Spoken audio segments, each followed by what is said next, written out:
Welcome to Saranya Sathya's kitchen.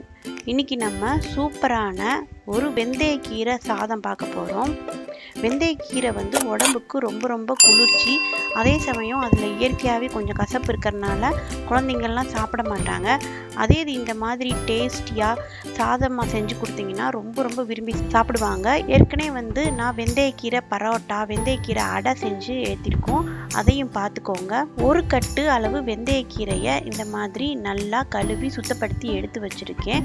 உங்களுக்கு எந்த கீரை விருப்பம் இருக்கோ சேர்த்துக்கோங்க. அகத்துக்கீரையை தவிர மற்ற எந்த கீரைனாலும் சேர்த்துக்கலாம். நான் சும்மா வந்து ரஃப்பாக கட் பண்ணி எடுத்து வச்சுருக்கேன். ரொம்ப குட்டி குட்டியாக நறுக்க தேவையில்லை. முழுசாக போடுறத விட அப்படியே கொஞ்சம் கொஞ்சமாக கட் பண்ணி எடுத்துக்கோங்க. இந்த கீரை சாதத்தை நார்மல் சாப்பாட்டு அரிசியிலே செய்யலாம். நான் வந்து 300 கிராம் சாப்பாட்டு அரிசியும் 150 கிராம் பருப்பு எடுத்திருக்கேன். அதாவது ஒரு கப் அரிசி எடுத்திங்கன்னா அரை கப்பு பருப்பு நம்ம எடுத்துக்கலாம். ரெண்டையும் ஒன்றா சேர்த்து கழுவி ஒரு அரை மணி நேரம் ஊற வச்சிடலாம். இதுக்கு ஒரு வெங்காயம், 2 நல்ல பழுத்த தக்காளியாக நல்லா பொடி பொடியாக அரிஞ்சு எடுத்து வச்சுக்கோங்க. 2 பச்சை மிளகாய், சீரகம் 2 டீஸ்பூன், மிளகாய்த்தூள் 3 டீஸ்பூன், மல்லித்தூள் 3 டீஸ்பூன், இது கூடயே 2 டீஸ்பூன் சீரகத்தூள் சேர்த்துக்கலாம். தேவையான அளவு உப்பு. இங்கே வந்து அரிசியும் பருப்பும் நல்லா அரை மணி நேரம் ஊறிடுச்சு. ஒரு பெரிய குக்கரில் 2 டேபிள் ஸ்பூன் அளவு நல்லெண்ணெயும் 3 டேபிள் ஸ்பூன் உருக்குன நெய் சேர்த்துருக்கேன். அதனால் அப்படி இருக்குது. ஒரு 3 டேபிள் ஸ்பூன் அளவு சேர்த்துக்கலாம். ரெண்டுமே நல்லா காஞ்சதுக்கப்புறம் நம்ம எடுத்து வச்ச சீரகம் சேர்த்துக்கலாம். வேறு எதுவும் நம்ம தாளிக்க தேவையில்லை. அதே மாதிரி நறுக்கி வச்ச வெங்காயத்தை நல்ல கண்ணாடி பதம் வர அளவுக்கு வதக்கிக்கிறணும். கொஞ்சோண்டு உப்பு சேர்த்துக்கிட்டா சீக்கிரம் வதங்கும். இது நல்லா வதங்கினதுக்கப்புறம் நம்ம நறுக்கி வச்ச தக்காளியை நம்ம சேர்த்துக்கலாம். இதையும் நல்லா மசிகிற அளவுக்கு வதக்கிக்கோங்க.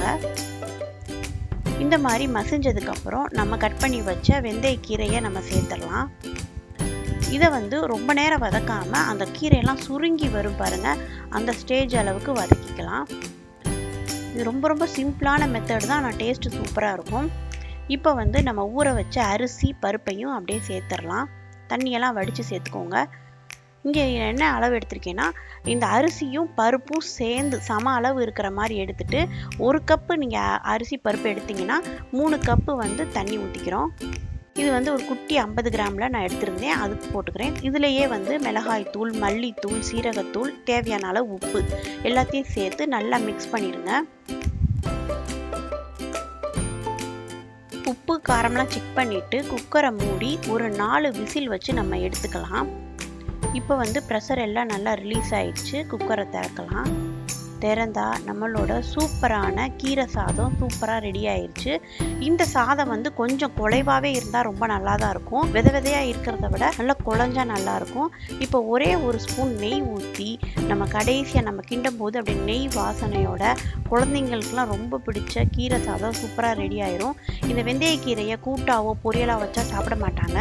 இந்த மாதிரி சாதமாக செஞ்சு கொடுத்தீங்கன்னா எல்லோரும் விரும்பி சாப்பிடுவாங்க. இந்த கீரை சாதத்துக்கு காயெல்லாம் வைக்கிறத விட உருளைக்கிழங்கு வறுவல், வாழைக்காய் வறுவல், இல்லைன்னா வெறும் அப்பளம், ஊறுகாய் இந்த மாதிரி நம்ம வச்சு சாப்பிடலாம். நாங்கள் வந்து இன்னைக்கு மஷ்ரூம் தொக்கு வச்சுருக்கோம். ரொம்ப ரொம்ப சூப்பராக இருக்கும். நல்லா காரசாரமான தொக்கு வச்சு இந்த கீரை சாதம் சாப்பிடும்போது சூப்பராக இருக்கும். இந்த வீடியோ உங்களுக்கு பிடிச்சிருந்தா இந்த வீடியோவை லைக் பண்ணுங்கள், ஷேர் பண்ணுங்கள். மறக்காமல் நம்ம சரண்யா சத்யாஸ் கிச்சனை சப்ஸ்கிரைப் பண்ணி வச்சுக்கோங்க.